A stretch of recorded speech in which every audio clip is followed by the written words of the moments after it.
Esta es la quinta o la sexta conferencia ya, para que traten ustedes de conseguir las anteriores.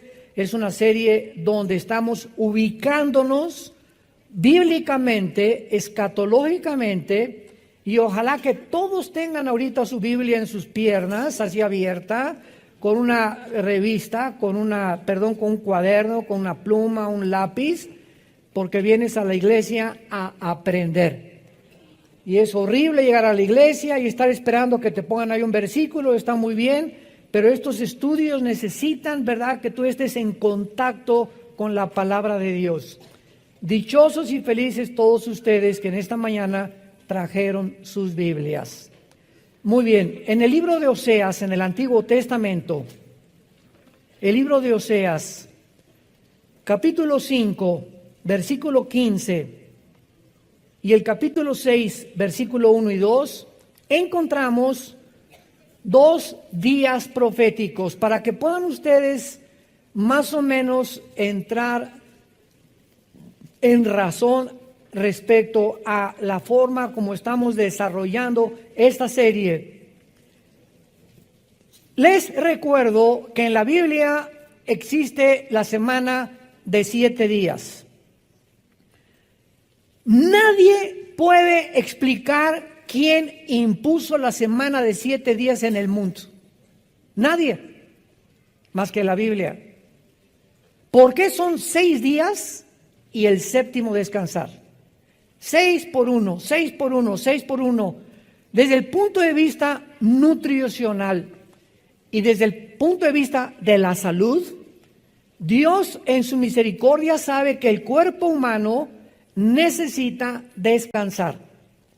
Y cuando un ser humano no descansa el séptimo día, después de 6 días de trabajar, y si tú trabajas el domingo, bueno, el lunes es tu día de descanso, ya no hay ningún Shabbat obligatorio. Esto es importante recordarlo.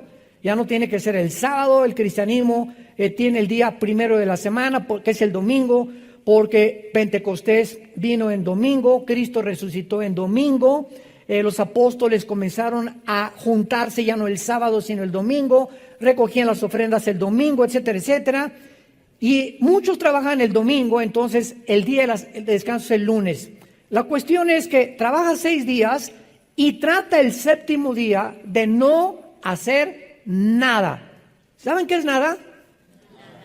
Exactamente, nada. O sea, increíble que hay muchas personas que creen que, por ejemplo, en tiempo de vacaciones, que son 4 o 5 días que tomamos, o 6 días, 2 o 3 veces al año, se llevan al laptop y ahí están con los periódicos y ahí están. En lugar de que el descanso es el descanso, las neuronas del cerebro necesitan descansar. Y cuando tú le pones demasiada presión a estar piense y el día de semana no dejas de trabajar, o estás que el trabajo y por allá y dices, no voy a preocuparme ya de nada, mañana Dios ya proveerá, ya mañana será otro día, a lo mejor ni amanezco mañana, hoy voy a disfrutar a mis nietos, a mis hijos, vamos a ir al boliche o una buena película o a caminar por Chapultepec o no sé lo que quieras hacer, pero no hagas nada para darle a tus neuronas el tiempo de la recuperación que necesitan para que no acabes en un psiquiátrico. Entonces, esto es desde el punto de vista de la salud y nutricional. En el aspecto teológico, estos 7 días de la semana, Israel tenía también días de años. En otras palabras, los 7 días se convertían en 7,000 años.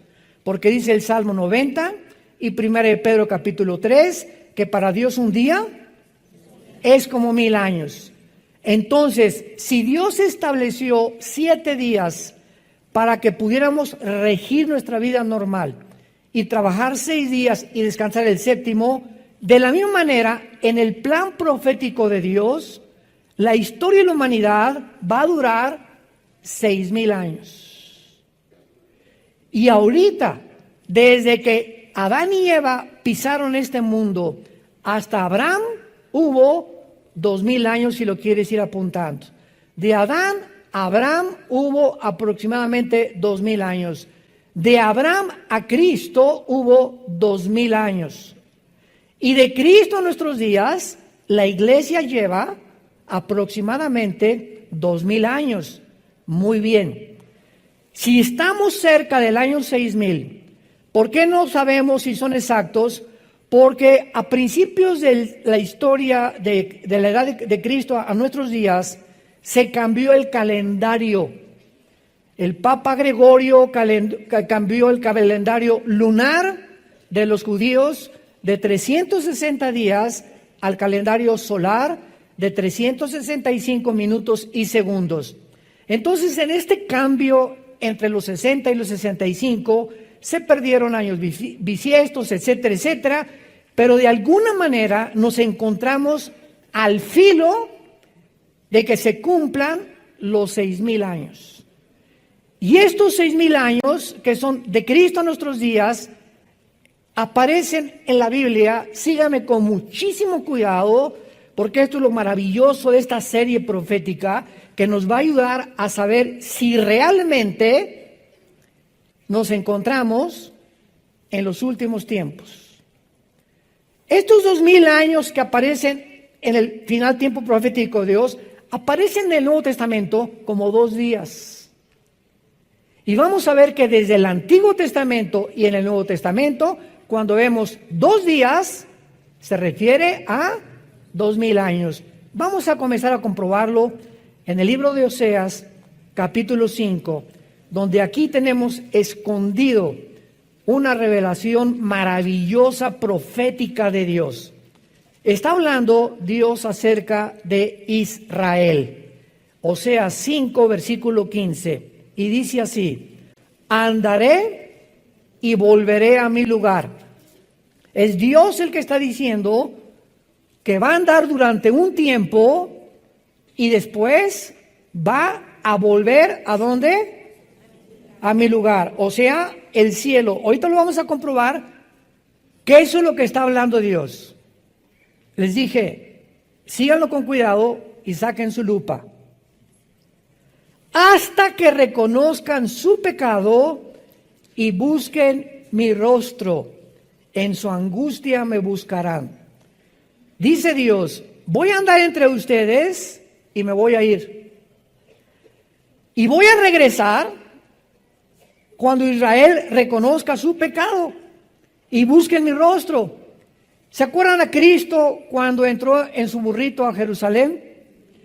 Jerusalén, Jerusalén, que matas a los profetas, como la gallina quise buscar a los pollitos y meterte bajo mis alas, pero no me volverán a ver hasta que digan, Baruch Hashem Adonai Eloheinu, bendito el que viene en el nombre del Señor.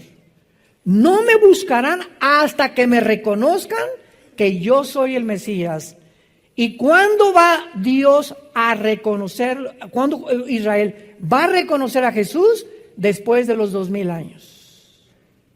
Cuando termine la época de la iglesia, viene la tribulación y en estos 7 años Israel se convertirá a Jesucristo. Y lo dice el versículo 15, en su angustia me buscarán, que serán los 7 años de la tribulación. El tiempo de angustia, Jeremías 37 de Jacob, que en el Nuevo Testamento se llama la tribulación. Continuemos el capítulo 6. Vengan, y aquí ya hay muchísimo más profundidad, y volvamos a Jehová, porque Él arrebató y nos curará, hirió y nos vendará. Escuchen, nos dará vida después de 2 días, que no pueden ser de 24 horas, lo vamos a comprobar. En el tercer día nos resucitará y viviremos delante de Él. En 3 versículos se describe todo el panorama de Dios para Israel. Ahora, veamos esto con mucha más claridad. Noten ustedes en el versículo 2 que hay 2 términos que no significan lo mismo, porque ocurren en tiempos diferentes. El primero es tener vida, el segundo es resucitar. La promesa de que dice nos dará vida se cumplió en 1948 del siglo pasado, cuando los judíos regresaron casi cerca de 2000 años exiliados y dispersados por el mundo a establecer el Estado libre y soberano de la nación de Israel. Ahí Israel renació nacionalmente, pero no espiritualmente. Regresaron a su tierra, pero no se convirtieron. Y todavía no se convierten, aunque hay un movimiento impresionante ya en el mundo de cantidad de judíos étnicos que están aceptando a Jesús como el Mesías, que son los primeros frutos de los que se van a convertir con los 144,000 judíos que van a predicar en el tiempo de la tribulación. Bueno, entonces veamos esto, que la promesa que se hace aquí de tener vida es una referencia directa a el renacimiento de Israel como nación, si lo quieren apuntar. Y nos preguntamos, ¿qué otra nación en la historia del mundo ha vuelto a nacer después de haber estado exiliada de su tierra por más de casi 2000 años a través de la historia? ¿Qué nación ha podido igualar a Israel para renacer después de casi 2000 años? Y este milagro de este renacimiento de Israel se profetizó en Isaías 66:8, escrito hace 2700 años. ¿Quién oyó semejante cosa? ¿Quién vio tal cosa? ¿Concebirá la tierra en un día? Pregunta el Espíritu Santo, ¿nacerá una nación de una vez? Pues en cuanto Sión estuvo de parto, dio a luz sus hijos. Entonces, Israel, damas y caballeros, señores sociólogos que nos visitan, antropólogos, historiadores, es la única nación en la historia que no ha tenido comparación con ningún estado, con ninguna nación que haya podido, ya no digamos todas las generaciones, por casi 2000 años, ninguna nación en una sola generación, que en la Biblia una generación son aproximadamente como 80 años, de acuerdo al Salmo 90 también, no ha podido ninguna nación en la historia regresar a su religión, a su estado, a su lenguaje. No lo perdieron el hebreo, mezclado con algo de arameo, como en 1948, ante los ojos expectantes del mundo. Me voy a adelantar un poquito, porque las primeras dos guerras mundiales, la Primera Guerra Mundial preparó a Israel para su tierra. Y la Segunda Guerra Mundial preparó a la tierra para los judíos. Increíble, que tuvo que haber dos guerras mundiales para que en la Primera Guerra Mundial los ingleses les quitaran al Imperio Otomano de los turcos el control del Medio Oriente. Cuando en 1923 los ingleses, el general Alibay, entra a Jerusalén y sacan a los turcos y se acabó el Imperio Otomano turco que había prevalecido casi 500 años. Y de 1923 a 1945 los ingleses tenían el control del Medio Oriente. Acaba la Segunda Guerra Mundial en 1945 y la Liga de Naciones, que después se convirtió en las Naciones Unidas, decretan que los ingleses se salgan y que Israel tome posesión de su tierra soberanamente, convirtiéndose en un estado. Entonces vemos cómo a través de toda la historia Dios trabaja por etapas. Dios va preparando tu vida igual que las naciones. A ti te prepara tal vez de los 15 a los 20 años para que estudies algo, o para que vivas con una familia, o para que hagas esto, sin que tú te des cuenta, el periodo que tú estás atravesando en tu vida te está preparando para la segunda etapa. Pues es que yo me divorcié, hermano. Bueno, ese divorcio te va a ayudar si aprendes, y esa caída, y ese problema, y ese fracaso en tu trabajo, te va a ayudar para la próxima etapa si tú te mantienes, como decía mi esposa Marta, con la presencia de Dios en tu vida.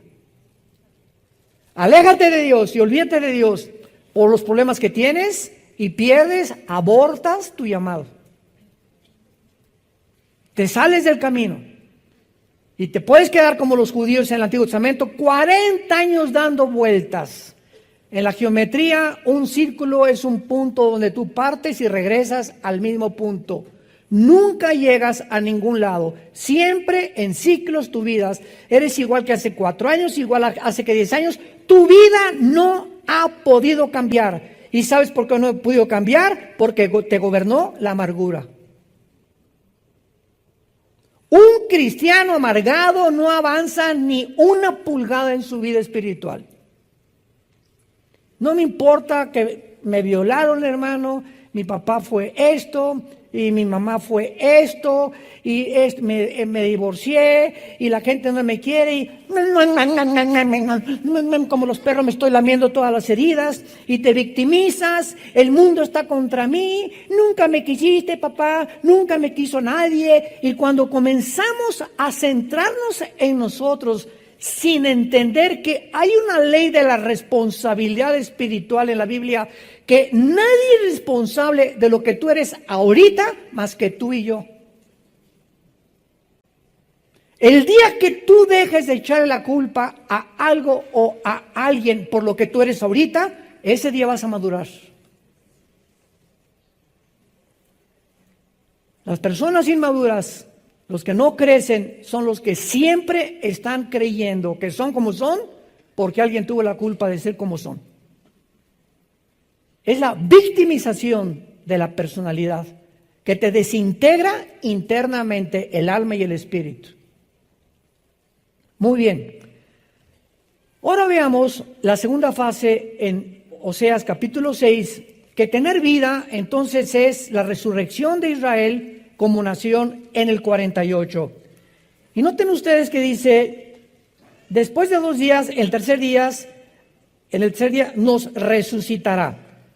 La promesa de resucitar va mucho más allá de su renacimiento nacional. Aquí ya cuando hablamos de resurrección estamos hablando de una vida nueva. Israel nace de nuevo, nace como nación secular, y después, hasta que Cristo regrese, va a renacer espiritualmente.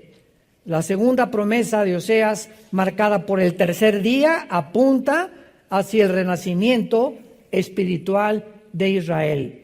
Nos resucitará después de los 2000 años. Y es cuando veremos nosotros Romanos 11, 25 y 26, y todo Israel será salvado. Romanos capítulo 9, capítulo 10 y capítulo 11 de la carta de Pablo a los romanos, 3 capítulos le dedica Pablo al renacimiento de Israel como una nación espiritualmente. Ahora, muy bien, veamos la promesa que Dios hace antes en Isaías, Oseas 15, andaré y volveré a mi lugar. Aquí está Cristo. ¿Saben quién está hablando aquí? Dios en la persona de su Hijo. Andaré y volveré a mi lugar. Vamos a ver ahora en el Evangelio de Juan, principalmente, cómo Cristo comienza a platicarles a sus discípulos continuamente, diciéndoles, me voy a ir, voy a regresar. Y estaban los discípulos, ¿a dónde? ¿A Tlacomulco? ¿A dónde te vas? ¿De qué está hablando? ¿Se va de vacaciones o qué? Pero él estaba citando Oseas 5:15, de que él iba a regresar a su lugar e iba a regresar al mundo cuando Israel se convirtiera, que será en el tiempo de la tribulación. Vayamos pues al Evangelio de Juan. ¿Ya ven por qué no traen su Biblia, muchachitos? Capítulo 7, Juan 7. Entonces Jesús dijo, Juan 7:33, todavía un poco de tiempo estaré con ustedes e iré al que me envió.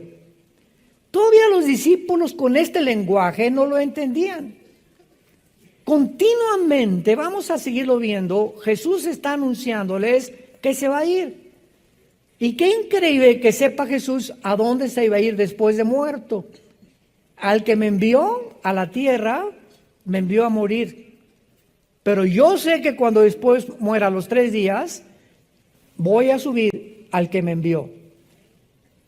Veamos ahora Juan capítulo 13, nos brincamos hasta el capítulo 13, versículo 33. Hijitos, Juan 13:33. Aún estaré otra vez, aún estaré con vosotros un poco. Me buscarán, pero como dije a los judíos, así les digo ahora a ustedes, a donde yo voy, ustedes no pueden ir. Ahí ya les dice a los discípulos con más claridad, antes me voy a regresar con el que me envió. Y ahora les digo, cuando yo me vaya, ustedes no se pueden ir conmigo. O sea, yo me voy a morir primero que ustedes. Ustedes me van a alcanzar después, todavía no se lo revela, pero quiero decirles ahorita que a donde yo voy ustedes no van a poder ir. Y más confusión trajo a los discípulos. ¿Y ahora por qué nos quiere dejar huérfanos? ¿A dónde quiere ir que no nos quiere llevar con él? No tenían la idea todavía de la dimensión espiritual que Jesucristo estaba mencionando. Juan capítulo 14. No se turbe vuestro corazón del 1 al 3. Crean en Dios, crean también en mí. En la casa de mi Padre muchas moradas hay. Si así no fuera, yo os lo hubiera dicho. Voy a preparar lugar para vosotros. Aquí ya en tercer lugar, les dijo que va a regresar con el Padre. Número 2, que a donde Él va, ellos no lo pueden acompañar. Y ahora aquí les dice, a donde yo voy, les voy a preparar un lugar. ¿Irá a algún hotel? ¿Irá a la Riviera Maya a prepararnos ahí algo rico para vivir ya eternamente ahí en la Riviera junto con Él? Y aquí los discípulos, más que cualquier otra cosa, entraron en un estado de ansiedad por no entender espiritualmente las palabras de Jesús. Y en el versículo 3 les dice, y si me fuere y os prepararé lugar, vendré otra vez. Aquí está hablando del arrebatamiento de la iglesia. ¿Cómo sabemos que no está hablando de la segunda venida, que es otro evento completamente diferente? Porque dice, y os tomaré a mí mismo.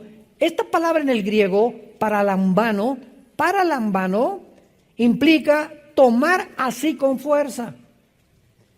Y esta palabra con la palabra en 1 Tesalonicenses 4:17, el rapto, que es arpazo en el griego, arpazo se tradujo arrebatar, significa quitar con fuerza. Entonces, en el rapto viene Jesús y ¡boom! Millones de personas desaparecen del mundo. Viene a sacarnos del mundo y Él no pone los pies en el mundo.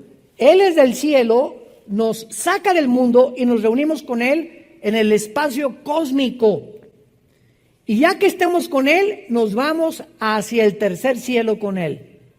Pero Él baja por nosotros porque el espacio cósmico es el dominio de Satanás.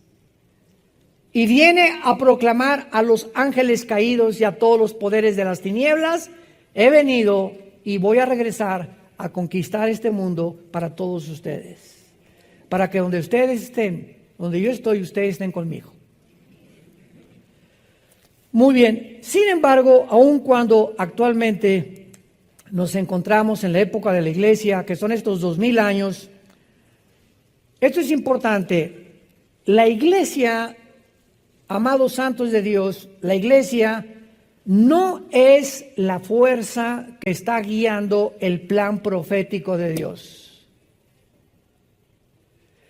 La iglesia no es, repito, la que está guiando el plan profético de Dios, porque el factor crítico que Dios usa en toda la Biblia es Israel. ¿Te gustó?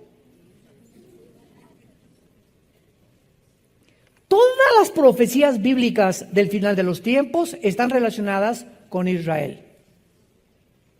La iglesia va a desaparecer al cumplirse los 2000 años, el rapto nos vamos. Pero aquí en la tierra siguen 7 años de tribulación, donde Dios va a tratar con Israel para que ellos puedan, en este tiempo de angustia, al final reconocerlo como el Salvador.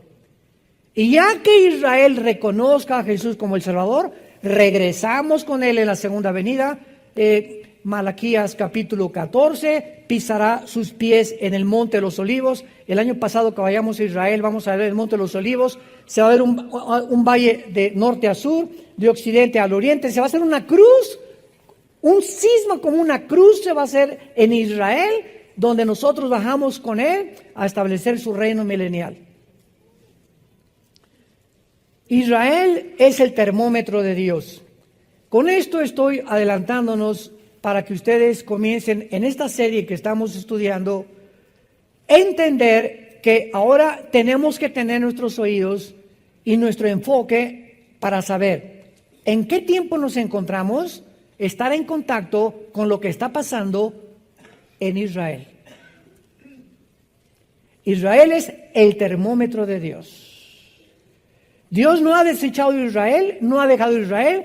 Estamos temporalmente en la iglesia injertados, Romanos 11, en el olivo natural. Somos el olivo silvestre.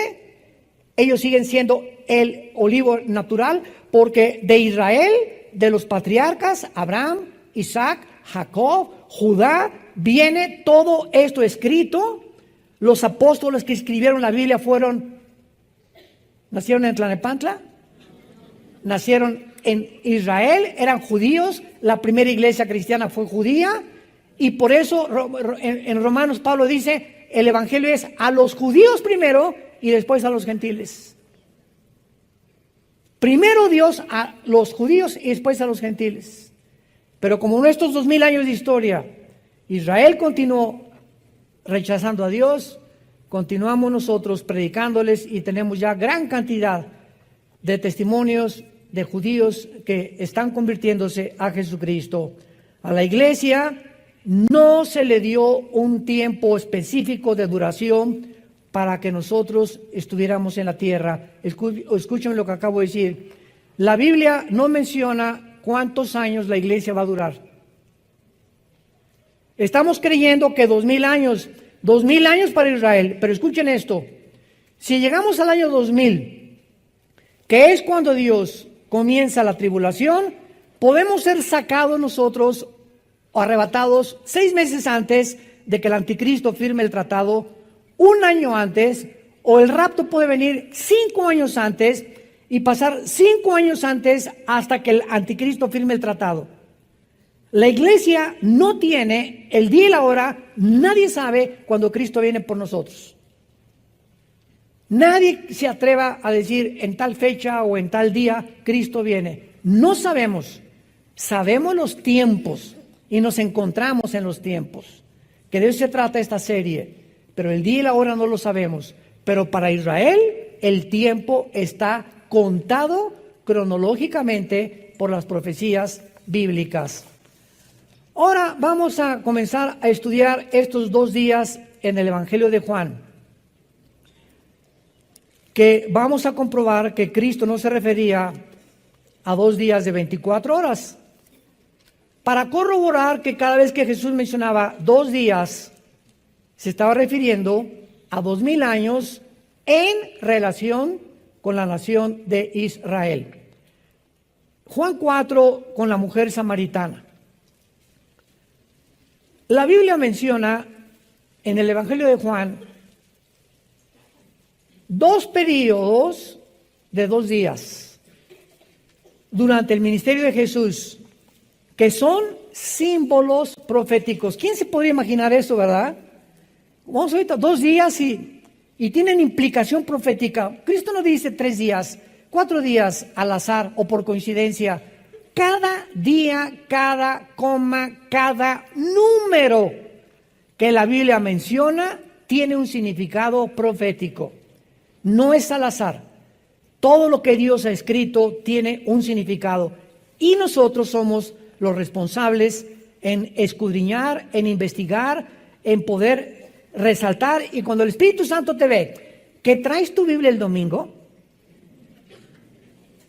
y que de veras eres una persona de la Biblia y tienes en tu oficina una Biblia, en el baño una Biblia, en tu recámara una Biblia, y que estás buscando siempre la palabra de Dios, Dios se va a revelar a tu vida.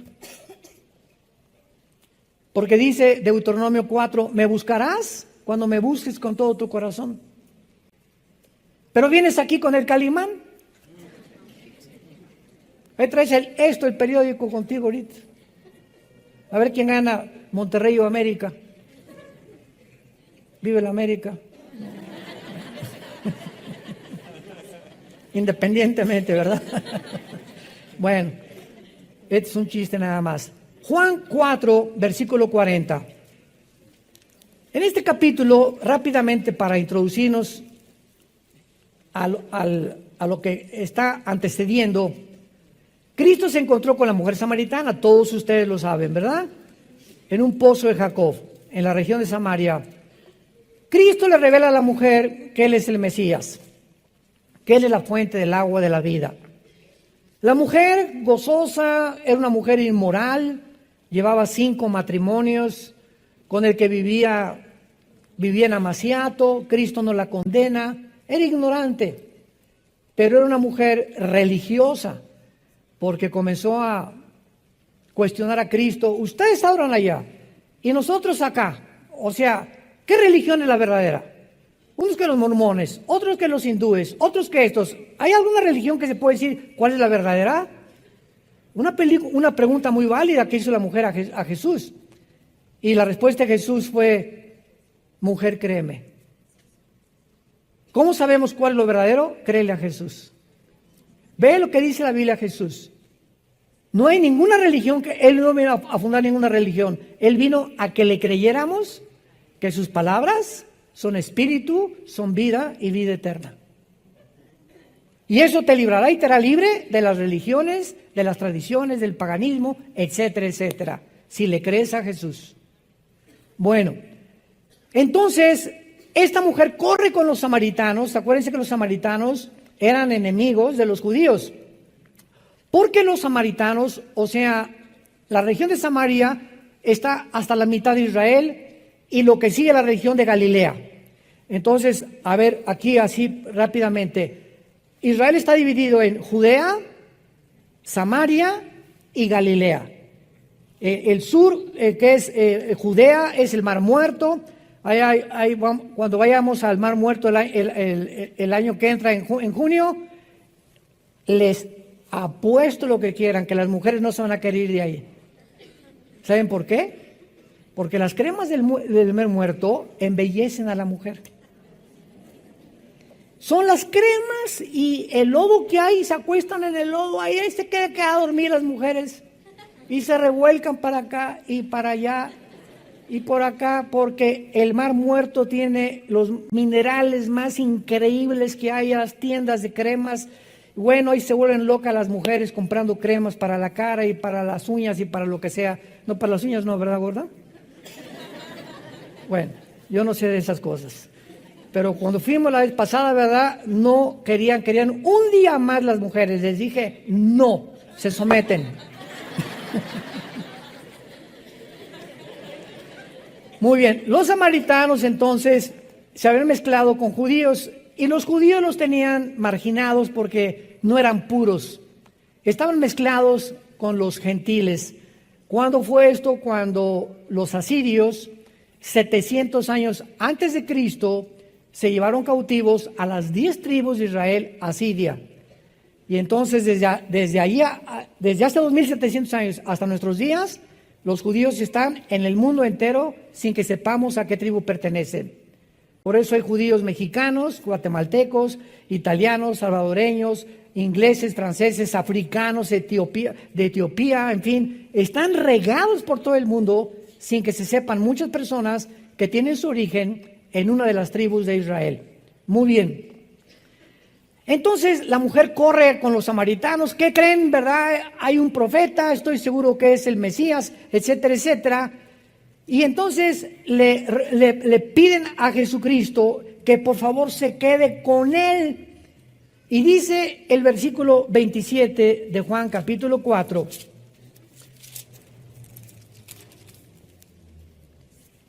En esto vinieron los discípulos y se maravillaron de que hablaba con la mujer. Sin embargo, ninguno dijo, ¿qué preguntan o qué hablan? Sin embargo, encontramos en el versículo 42, y decían a la mujer, ya no creemos solamente por tu dicho, porque nosotros mismos hemos oído y sabemos que verdaderamente este es el Salvador del mundo en Cristo. 2 días después, salió de allí y se fue a Galilea. Pregunta, ¿por qué Jesús detiene su visita a Samaria 2 días? ¿Por qué 2 días? ¿Qué relación hay en que él se haya quedado 2 días con los samaritanos, con los 2000 años relacionados con la profecía para Israel? Y la respuesta es la siguiente. En todo su ministerio, casi ninguno de los judíos se convirtió. Y en la primera visita a Samaria, casi todos los samaritanos se convierten. Los marginados, los desechados del mundo.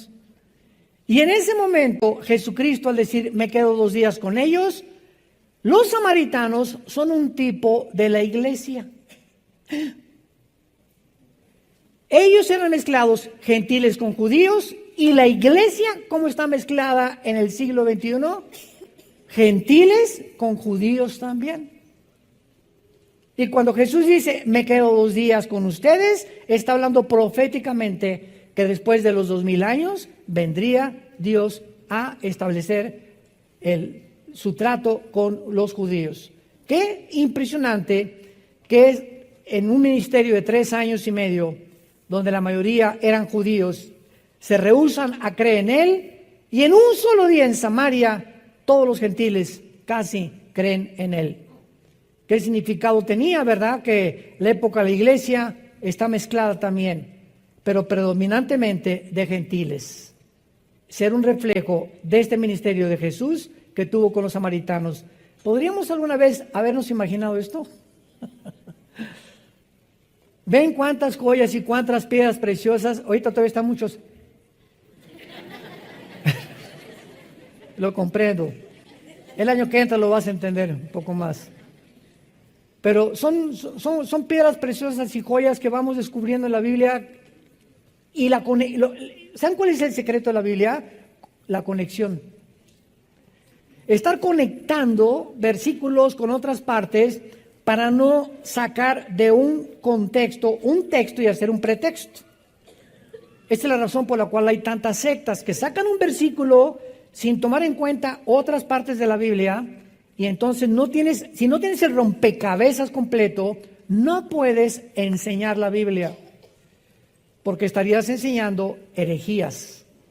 Y este es lo precioso que tenemos nosotros en la Biblia. Pero vayamos al segundo caso en la Biblia, Juan capítulo 11, donde se encuentran otra vez los 2 días en la resurrección de Lázaro. Esto está tremendo. Capítulo 11 de Juan. Esta es la segunda vez en todo el Evangelio de Juan, donde un periodo de 2 días aparece en la historia de la resurrección de Lázaro. La resurrección de Lázaro. ¿Qué leímos en Oseas? Nos resucitará después de 2 días. ¿Verdad? Ya estamos uniendo cabos, como que ya comienza a ser un poco más claro el rompecabezas. Muy bien. Ya hemos visto claramente en el versículo 24 que de una forma sospechosa, Marta le dice esto a Jesús. Juan 11:24. Marta le dijo, yo sé que resucitará en la resurrección en el último día. O se tradujo en el día postrero. Marta sabía de alguna forma que para Israel habría un tiempo de la resurrección. Y si Cristo habla de 2 días, está hablando del tercer día que Cristo resucitó.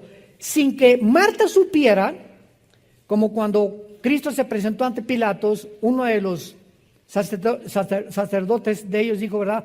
Es mejor que un hombre muera y no que mueran todos, profetizando el ministerio que Cristo iba a tener en la redención del ser humano.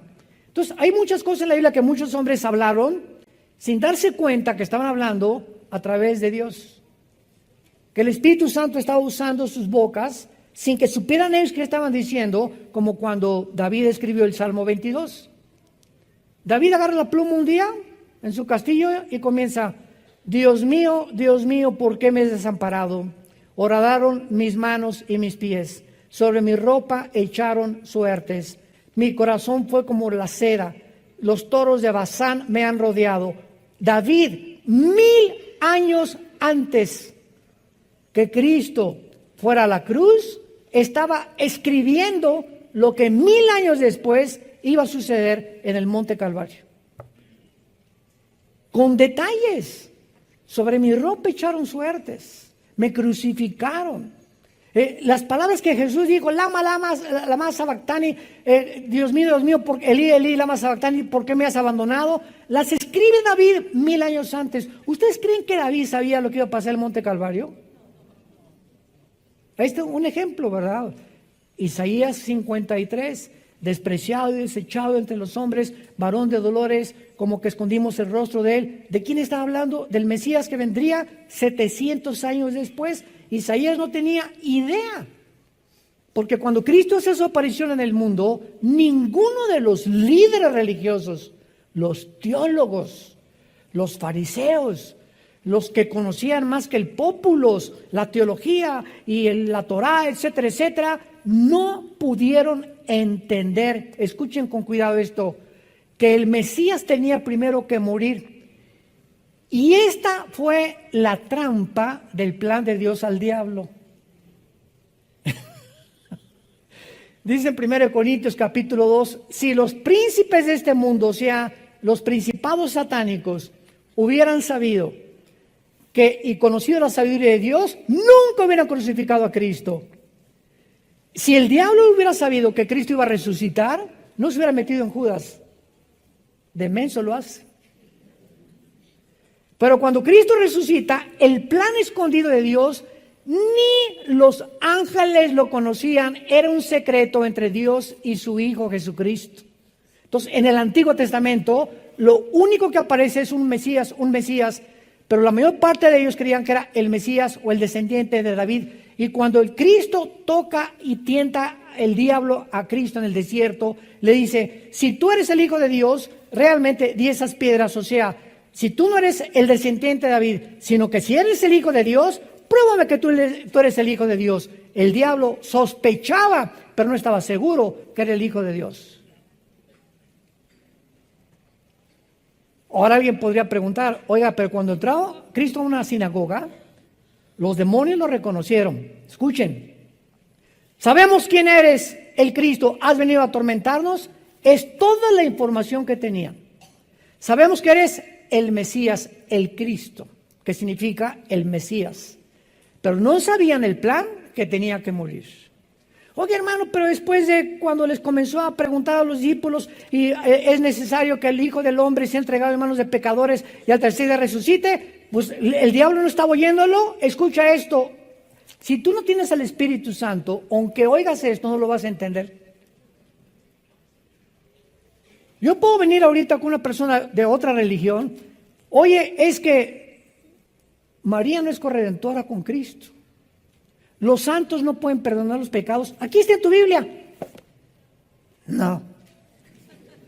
Es mi religión. No voy a rechazar mi religión. Ahí está, y no lo ven. ¿Cómo lo explicas? hasta que el Espíritu Santo entre a nuestra vida y nos abra el entendimiento, podemos tener la luz y no ser iluminados. No hay peor ciego que aquel que tenga la luz enfrente y no es que no pueda ver, no la quiere ver. Tú le puedes convencer, como lo he hecho en los debates con los ateos, que el ateísmo es insostenible filosóficamente, que la teoría de la evolución que se enseña en las universidades a nuestros hijos es anticientífica, antibiológica, antigenética y contra la primera y la segunda ley de la termodinámica. Y los maestros les dices, pero ¿cómo estás enseñando algo que tu misma ciencia, que te jactas en que eres científico y que esto es una religión? La ciencia te demuestra que la teoría de la evolución es imposible. ¿Pero qué hay? ¿Por qué no cambian de un bando al otro bando? Simplemente porque el orgullo intelectual es más grande que la verdad. Detiene la verdad. Romanos 1. Habiendo conocido a Dios, no le quieren glorificar como Dios ni a darle gracias. Se envanecen en sus razonamientos y profesando ser sabios, se vuelven necios. La Biblia nos explica la conducta psicológica del ser humano en todos sus sentidos. Muy bien. Entonces, Marta le dice, en el último día vas a resucitar. Y Lázaro se enferma gravemente. Sabemos que eran los mejores amigos de Jesús. Marta, María y Lázaro eran 3 hermanos. Y supuestamente esta familia era de mucho dinero. Eran de las familias más pudientes que había en Israel. Y siempre estaban a Cristo hospedándolo en su casa, dándole de comer. Seguro que hasta una habitación especial la tenían para él, etcétera, etcétera. O sea, era como un amigo íntimo Jesús de Marta, María y de Lázaro. Imagínense ustedes cuando le van a avisar a Jesucristo, Lázaro está gravemente enfermo. Dice el versículo 3 del capítulo 11, enviaron las hermanas para decir a Jesús, he aquí el que amas, o sea, el Espíritu Santo pone énfasis en que había un amor muy especial de Jesús por Lázaro, principalmente por Lázaro, al que amas. Cuando lo oyó Jesús dijo, esta enfermedad no es para muerte, sino para la gloria de Dios, para que el Hijo de Dios sea glorificado por ella. Hasta ahí sabemos que Cristo detiene su visita, no 3 días, no 4 días, lo vamos a ver, con el propósito de que muera Lázaro. El plan de Dios era que Lázaro muriera. El plan de los hombres era que viviera y que no se muriera de esa enfermedad. Pero los pensamientos de Dios no son nuestros caminos y son más altos que los de nosotros. Entonces hay muchas decisiones de Dios que Él toma que van mucho más allá de lo que creemos que sería mejor para nosotros. Es como hace poco me dijeron una persona que querían ir a resucitar a un muerto y les dije, miren hermanos, si don Pancho Pistolas resucita, ¿saben lo que va a pasar? Que abriendo los ojos va a decir, devuélvanme. Por el amor de Dios, estaba mucho mejor que en mi rancho. Estoy mejor que en este mundo de sufrimiento. La muerte es la liberación del alma y del espíritu para estar en un lugar que ni nos imaginamos y queremos traerlos de vuelta. Solamente para que esté conmigo, porque lo extraño.